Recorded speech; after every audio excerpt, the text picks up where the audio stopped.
কবরের আযাব থেকে বিশ্বনবী পানাহ চেয়েছেন। বিশ্বনবী বলেছেন, আল্লাহুম্মা ইন্না নাউযু বিকা মিন আযাবিল কবর।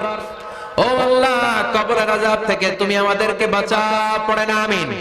বিশ্বনবী খাদিজাতুল কুবরা, ওনার প্রথম স্ত্রী খাদিজাতুল কুবরা তাহেরাকে কবরের মধ্যে রেখে দিয়ে কাঁদতে শুরু করলেন। চোখের পানি ছেড়ে অনেক দোয়া করলেন। দোয়া শেষে সব সাহাবারা ঘরে ফিরে যায়, বিশ্বনবী যায় না। সাইয়েদনা আবু বকর বললেন, ও নবী চলেন ঘরে যাই। অনেক তো দোয়া করলেন। বিশ্বনবী বললেন, আবু বকর তুমি যাও, আমি যাব না। এইটা সাধারণ মহিলা না, এটা বিপদের দিনের সঙ্গিনী খাদিজা। মক্কায় যখন আমার কেউ ছিল না, খাদিজা আমারে ভুলে নাই।